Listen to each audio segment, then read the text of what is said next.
चांग ने रिकी को सिमरन से मिलवाया। रिकी बहुत ज्यादा सरप्राइज हो गया। सिमरन को देखकर उसकी आंखें बड़ी हो गई और उसके चेहरे से साफ पता चल रहा था कि उसे सिमरन से मिलने का विश्वास नहीं हो रहा था। उसने तुरंत शशांक से पूछा, तो तुम्हें ये मिल गई? हाँ, मुझे मिल गई, शशांक ने सिमरन की तरफ देखते हुए कहा। इसके बाद शशांक ने सिमरन को रिकी से मिलवाया और कहा, सिमरन, ये रिकी बवेजा है। ये मेरा बहुत अच्छा दोस्त है और ये इस रिजॉर्ट का मैनेजर भी है। हाय सिमरन जी, आपसे मिलकर बहुत अच्छा लगा। मैंने आपके बारे में बहुत कुछ सुन रखा है। रिकी ने सिमरन की तरफ हाथ बढ़ाते हुए कहा। हाय, प्लीज मुझे सिमरन बुलाइए। सिमरन ने ऐसा कहते हुए रिकी को एक प्यारी सी मुस्कान दी। जो कुछ भी रिकी ने शशांक से पहले कहा था वो सब सिमरन ने पहले ही सुन लिया था। कहीं ऐसा तो नहीं था कि 7 साल पहले जब सिमरन गायब हो गई थी तो शशांक ने उसे ढूंढने की कोशिश की हो, वरना रिकी को सिमरन के बारे में कैसे पता चलता? वाओ, रिकी ने कहा। इसके बाद रिकी ने आगे बात करते हुए कहा, ये बिल्कुल अनबिलीवेबल है, मगर मैंने कभी एक्सपेक्ट नहीं किया था कि ये। रिकी बात कर ही रहा था कि तभी एक स्वीट वॉइस ने रिकी की आवाज को काटकर सबको पीछे मुड़कर देखने पर मजबूर कर दिया। उस लड़की ने कहा, बड़े भाई। पीछे एक लड़की पर्पल कलर की साड़ी पहनकर खड़ी हुई थी। धीरे धीरे वो लड़की सबकी तरफ बढ़ने लगी। उसका चेहरा रिकी से काफी हद तक मिल रहा था और उस लड़की के चेहरे पर एक बहुत खूबसूरत और ब्राइट स्माइल थी। मिस्टर शशांक, इनसे मिलिए, ये मेरी बहन है। रिकी ने तुरंत अपनी बहन को शशांक और सिमरन से इंट्रोड्यूस करवाया। इसके बाद उसने कहा, आप इससे पहले भी मिल चुके हैं। मेरे ख्याल से इस बात को 2 साल हो गए हैं। ये भी यहाँ पर फेस्टिवल मनाने ही आई है। अंकिता, इनसे मिलो, ये है मिस्टर शशांक और उनकी मंगेतर मिस सिमरन। मिस्टर शशांक, मुझे दोबारा आपसे मिलकर बहुत खुशी हुई। अंकिता ने शशांक की तरफ एक टक देखते हुए कहा। उसने एक बार भी सिमरन की तरफ देखकर बात भी नहीं की। शशांक ने जैसे ही देखा अंकिता सिमरन को जानबूझकर इग्नोर कर रही है, उसे बिल्कुल भी अच्छा नहीं लगा। जैसे ही रिकी ने सुशांत के एक्सप्रेशंस देखे वो पसीने पसीने हो गया। रिकी ने तुरंत अंकिता को देखकर आंखों ही आंखों में उससे कहा, तुम बड़े भाई की मंगेतर की डिसरिस्पेक्ट कर रही हो। ये तुम बहुत बड़ी गलती कर रही हो। क्या ये औरत खुद को मरवाना चाहती है? जैसे ही अंकिता ने अपने भाई रिकी की तरफ देखा, उसकी आंखों में देखकर वो समझ गई कि रिकी क्या कहना चाह रहा है। अंकिता तुरंत सिमरन की तरफ मुड़ी और अपनी गलती को सुधारते हुए उसने सिमरन को एक मुस्कान के साथ कहा, आपसे मिलकर बहुत अच्छा लगा मिस सिमरन। मेरा नाम अंकिता है। मैं और मेरा भाई रिकी मिस्टर शशांक को तब से जानते हैं जब हम बहुत छोटे थे। अंकिता की बात करने का तरीका उसके भाई रिकी से बिल्कुल अलग था। उसके बात करने के तरीके से साफ जाहिर था कि वो काफी टाइम अब्रॉड बिताकर आई है। प्लीज मुझे सिर्फ सिमरन बुलाओ। ऐसा कहकर सिमरन ने अंकिता की बात का जवाब दिया और इसके बाद उसे देखकर मुस्कुराने लगी। सिमरन की मुस्कुराहट इतनी बड़ी थी कि उसकी आंखें छोटी हो गई थी। इसके बाद उसने अंकिता से कहा, तो तुम मिस्टर शशांक के साथ बड़ी हुई हो? अंकिता ने जवाब देते हुए कहा, नहीं, मैं नहीं, मैं तो अब्रॉड में रहकर बड़ी हुई हूँ, लेकिन मेरे भाई। अंकिता अपनी बात ठीक से कंप्लीट भी नहीं कर पाई थी कि तभी सिमरन ने उसे बीच में टोकते हुए कहा, वाह, ये तो बहुत अच्छी बात है। जैसे ही सिमरन ने ऐसा किया वहां मौजूद सब लोग चौंक गए, यहाँ तक कि सिमरन भी अपनी हरकत से हैरान थी। इससे पहले कि सिचुएशन और ऑकवर्ड होती, सिमरन तुरंत अपनी सीट से उठी और उसने शशांक के कान में धीरे से कहा, मेरा खाना हो गया है, क्या अब हम यहाँ से चलें?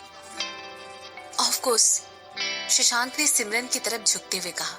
सिमरन की हरकत को शशांक ने नजरअंदाज नहीं किया था, लेकिन शशांक ये भाप गया था कि सिमरन अंकिता को देखकर जेलस हो रही थी और कुछ हद तक शशांक को ये बात बहुत अच्छी लगी। ये देखकर शशांक बहुत खुश हो गया। शशांक की खुशी उसकी आंखों में साफ झलक रही थी और ऐसा देखकर दोनों भाई बहन की बोलती ही बंद हो गई थी। दरअसल ये पहली बार था रिकी और अंकिता दोनों ने ही हमेशा चुपचाप रहने वाले और सबको डरा कर रखने वाले शशांक की मुस्कुराहट देखी थी। ऐसा लग रहा था कि आज शशांक वाकई में खुश है। शशांक ने रिकी और अंकिता दोनों को गुड बाय कहा और इसके बाद बिना पीछे मुड़कर देखते हुए वो सिमरन के साथ वहां से चला गया। आखिर तुम शशांक जैसे बिग बॉस की मंगेतर की डिसरिस्पेक्ट कैसे कर सकती हो? तुम जानती भी हो तूने जो कुछ भी वहां किया वो तुम्हारे और मेरे लिए कितना खतरनाक हो सकता था। रिकी ने अपनी बहन की तरफ घूरते हुए कहा। ऐसा कहते वक्त उसने पहले ही देख लिया था कि शशांक और सिमरन दोनों में से कोई भी वहां मौजूद नहीं था। दोनों ही वहां से जा चुके थे। मैं उस औरत को पसंद नहीं करती हूँ, अंकिता ने अपने भाई की बात का जवाब देते हुए कहा। और ऐसा इसलिए क्योंकि तुम मिस्टर शशांक को लाइक करती हो। मैंने तुम्हें बहुत पहले इस पागलपन से निकलने के लिए कह दिया था, रिकी ने अपनी बहन को समझाते हुए कहा। अगर तुम मेरा सपोर्ट नहीं कर सकते हो तो जस्ट शट अप, अंकिता ने अपने भाई को चुप कराते हुए कहा। इसके बाद उसने अपनी बात आगे बढ़ाते हुए कहा, तुमने मुझे बताया था कि वो एक खास औरत को बहुत सालों से ढूंढ रहा है और यही वजह है कि वो किसी दूसरी औरत के साथ अपने संबंध नहीं बनाना चाहता है और बहुत सालों पहले वो औरत कहीं खो गई है और मिल नहीं रही है। यहाँ तक कि उस औरत के मरे होने की भी पॉसिबिलिटी थी। तो अब जो ये औरत शशांक के साथ थी वो कौन थी? मिस सिमरन ही वो औरत है जिसे शशांक इतने सालों से ढूंढ रहा था, रिकी ने अपनी बहन की बात का जवाब देते हुए कहा। इसके बाद उसने अपनी बहन से कहा, क्या अब तुम दांत पीसना बंद करोगी और क्या अब तुम शशांक के लिए थोड़ी खुशी दिखा सकती हो? मैं उस तरह की औरत नहीं हूँ जो किसी को भी इतनी आसानी से छोड़ दूं, अंकिता ने रिकी को जवाब देते हुए कहा। मैं तुम्हारी छोटी बहन हूँ, तुम्हें मेरी हेल्प करनी चाहिए। क्या तुम कुछ ऐसा कर सकती हो कि शशांक मेरे पास आ जाए? हो सकता है धीरे धीरे वो मुझे पसंद करने लगे। तुम्हारे कहने का मतलब क्या है? रिकी ने अंकिता से पूछा। ऐसा पूछते वक्त रिकी के माथे पर घबराहट की लाइनें बनी हुई थी और अंकिता की बात सुनकर उसकी आंखें भी चौंक कर बाहर आ गई थी। इसके बाद उसने अंकिता से कहा, जैसा तुम अभी करने का सोच रही हो दोबारा कभी ऐसा मत सोचना। जितना मैं शशांक को जानता हूँ वो तुम्हें खुद मार डालेगा, वो मुझे नहीं मारेगा, अंकिता ने जिद करते हुए कहा। इसके बाद उसने कहा, सिर्फ एक रात बड़े भाई, बस मुझे उसके कमरे तक पहुंचा दो, मैं तुमसे बस इतना ही तो मांग रही हूँ।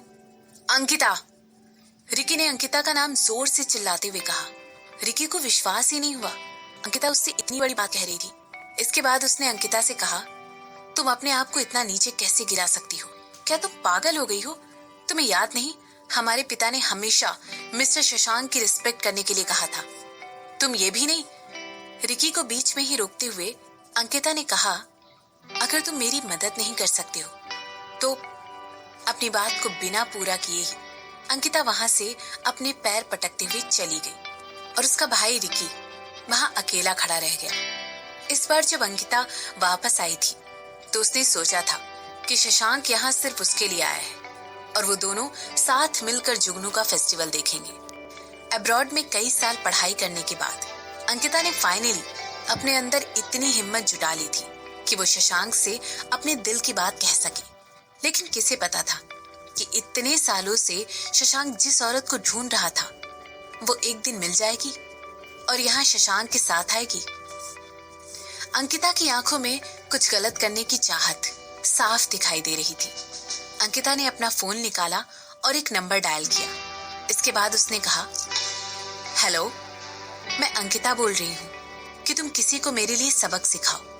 यहाँ अंकिता के बुरे इरादों से अनजान शशांक और सिमरन आपस में बातें कर रहे थे। जैसे ही सिमरन और शशांक पाथवे से होते हुए रेस्टोरेंट से काफी दूर आ गए, सिमरन ने शशांक से कहा, तुम्हें पता है वो तुम्हें कितना पसंद करती है? सिमरन की बात का जवाब देते हुए शशांक ने कहा, मैं भी तुम्हें बहुत पसंद करता हूँ। नहीं, मैं नहीं, मेरा मतलब है वो अंकिता, वो तुम्हें पसंद करती है। सिमरन ने बात को क्लियर करते हुए कहा। क्या यही वजह थी तुम उस पर झपट पड़ी थी? शशांक ने सिमरन को चिढ़ाते हुए कहा। क्या तुम्हें जलन हो रही है? ऐसा कहते वक्त शशांक की आंखों में एक उम्मीद की किरण नजर आ रही थी। नहीं, बिल्कुल नहीं, सिमरन ने तुरंत शशांक की बात का जवाब देते हुए कहा। जलन? सिमरन को ये पता भी नहीं था कि उस समय उसके साथ वहां पर क्या हुआ था। बस उसने खुद पर अपना कंट्रोल खो दिया और उस औरत के शब्दों से इरिटेट हो गई। इसके बाद सिमरन ने शशांक से कहा, पता नहीं क्यों, लेकिन बुलशिट के साथ मेरा पेशेंस खो जाता है। हाँ, साफ दिखाई दे रहा है तुम्हें जलन हो रही है, तुम बुरी तरह जल रही हो, शशांक ने सिमरन का मजाक उड़ाते हुए कहा। और इसके बाद शशांक जोर से हंसने लगा। मैंने कहा ना, मुझे कोई जलन नहीं हो रही है, सिमरन ने तुरंत शशांक की बात का जवाब देते हुए कहा। ठीक है बाबा, रिलैक्स, शशांक ने सिमरन को चुप कराते हुए कहा। और ऐसा कहते वक्त शशांक ने अपने दोनों हाथ हवा में उठा रखे थे। ऐसा लग रहा था मानो वो सिमरन के सामने सरेंडर कर रहा है, लेकिन ऐसा करते वक्त भी उसके चेहरे पर एक नखरीली सी मुस्कान थी। उसने मुस्कुराते हुए सिमरन से कहा, मैं इस शहर में तुम्हें अपनी फेवरेट जगह ले जाना चाहता हूँ, क्या तुम तैयार हो?